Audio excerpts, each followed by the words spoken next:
La patience. Être patient, avoir de la patience, eh bien, aujourd'hui, nous allons aller explorer cette expression ou ce mot patience, regarder s'il a encore une valeur, et s'il a une valeur, quelle est cette valeur? Est-ce qu'il a une utilité? Est-ce que ça sert dans la vie d'être patient? Est-ce qu'il est utile dans les entreprises de développer aussi la patience? En fait, est-ce que la patience est une valeur aujourd'hui qui peut être utile à notre évolution, à notre développement et à la vie professionnelle et personnelle? C'est ce que nous allons regarder ensemble dans cette vidéo.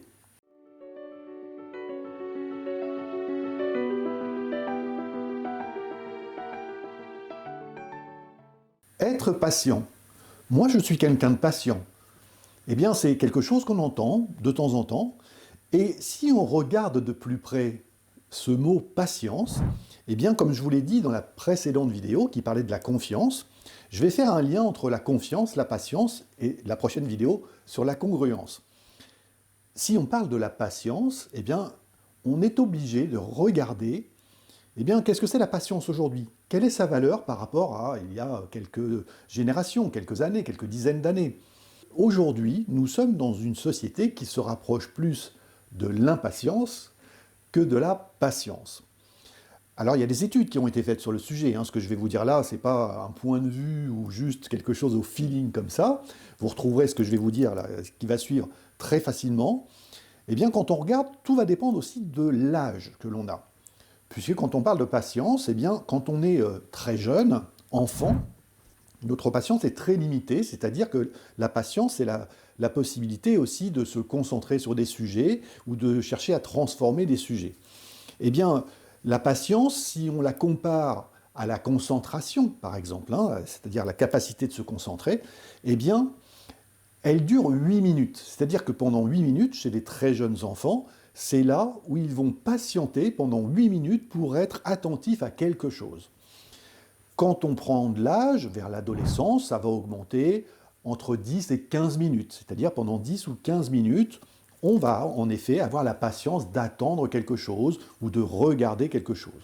Et puis à l'âge adulte, ça augmente à 20-25 minutes.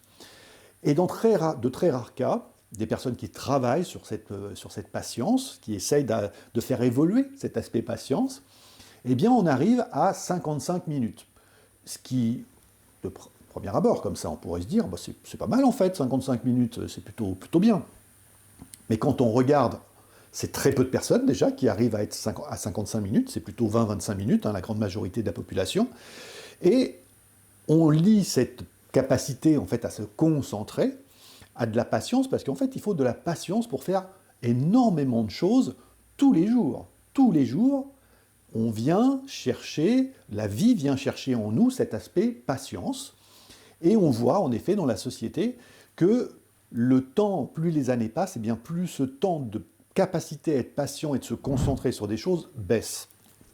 Donc, on en arrive même, vous voyez, sur les vidéos YouTube par exemple, vous savez qu'on a des statistiques quand on fait des vidéos YouTube, eh bien on voit que la majorité des personnes restent, adultes je parle, restent 8 minutes à peu près, en moyenne, c'est une moyenne bien entendu, mais 8 minutes à regarder une vidéo. Alors que je fais des vidéos, vous voyez, qui durent 14 minutes en moyenne, 14-15 minutes, voilà, c'est très rare que ça dépasse les 15 minutes, ce qui n'est pas long en soi, eh bien ça veut simplement dire que les vidéos ne sont pas regardées jusqu'à la fin. Ou que les gens en passent certaines parties, peut-être la présentation, ou ne regardent pas la fin parce que peut-être que je répète la même chose à la fin sur l'aspect abonnez-vous, et puis likez la chaîne, partagez les vidéos, commentez, voilà, donc du coup peut-être que c'est coupé aussi avant la fin. C'est très intéressant de voir que c'est 8 minutes, ce temps de concentration, et qu'on va patienter en fait très peu de temps, et qu'aujourd'hui ce mot patience, eh bien, a perdu de sa valeur. Concrètement, quand on regarde comment est utilisée la patience aujourd'hui, eh bien, je vous laisse faire votre opinion, mais on voit, toutes les études le montrent, que les gens sont de moins en moins patients. Alors il y a des domaines où c'est très parlant, la conduite notamment, sur la route, vous voyez que la patience est quand même très très limitée bien souvent, ça part vite dans les tours, comme on dit, puisqu'on est en voiture peut-être, je ne sais pas, il y a un lien, mais c'est très limité. Et dans d'autres domaines aussi, eh bien aujourd'hui on veut que ça aille vite. Voilà, on est dans une société où il faut que les choses avancent vite, il faut qu'on aille vite, il faut qu'on ait des résultats vite, il faut tout vite. Voilà. On ne prend plus le temps de rien du tout, ou de moins en moins le temps, en tous les cas, on ne se l'accorde plus ce temps, et on veut que ça aille vite, on veut apprendre vite, on veut comprendre vite, on veut agir vite, on veut tout vite. Et si ça ne va pas assez vite, eh bien on change. Du coup, on va passer à autre chose, on va changer de cap, on va modifier pour essayer de trouver une solution qui ira plus vite, où on apprendra plus vite. On a de plus en plus de mal, et là aussi beaucoup de statistiques le disent, hein, dans les démarches que l'on fait au niveau de la société, quand on a besoin de faire des démarches administratives, par exemple. Hein. Alors on en pense de ce qu'on en veut, encore une fois, il n'y a pas de critique dans ce que je dis. Mais tous les témoignages et toutes les enquêtes montrent que les gens aujourd'hui ne veulent plus attendre. Ils n'acceptent pas qu'il y ait un délai. Ils veulent tout de suite une réponse, le document, tout de suite, tout de suite. Donc, la patience reste pourtant un élément central de notre existence. Et c'est dans ce sens-là qu'on va aller regarder l'intérêt de la patience, du coup. Quel est l'intérêt de redévelopper de la patience dans nos attitudes, dans notre communication, dans notre travail, dans les entreprises, parce qu'il y a un véritable intérêt à cela. La patience, c'est vraiment les fondements des grandes transformations, qu'elles soient au niveau de l'échelle grande planète, hein, au niveau des pays, ou au niveau de l'être humain, au niveau de la nature, à tous les niveaux, c'est quand on veut des grandes transformations qu'il faut le plus de temps pour les réaliser.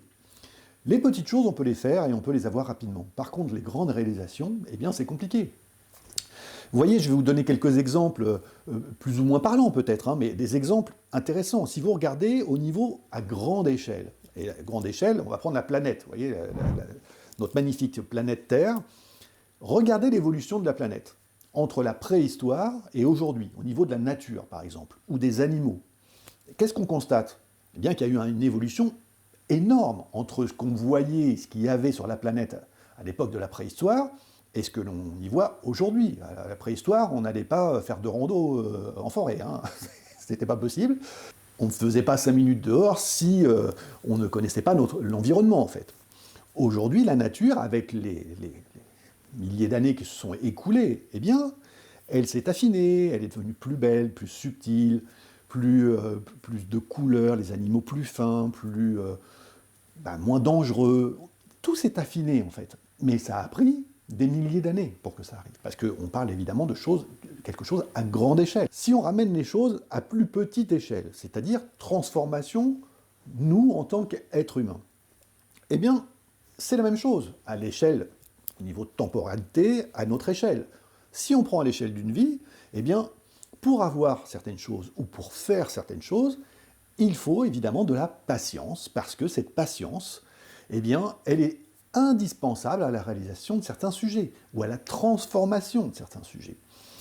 Et cette patience, évidemment, elle génère des émotions. Hein, on peut avoir l'impatience, c'est une émotion qui est là. Eh bien, la patience, c'est quelque chose qui se développe. D'ailleurs, les orientaux relient la patience à la sagesse, parce que ils savent et ils ont compris, et ils ont observé que souvent, on développe plus de patience avec l'âge et avec le temps. Voilà, on pourrait faire de généralité, mais pour autant, c'est quand même assez vrai. Et du coup, l'impatience, qui est son opposé, génère des émotions qui peuvent être, comme je vous disais tout à l'heure pour certains exemples, de la colère, de l'agacement, ou de la frustration, ou de la tristesse, ou des choses qui vont faire monter certaines émotions parce qu'on n'a pas ce que l'on veut tout de suite.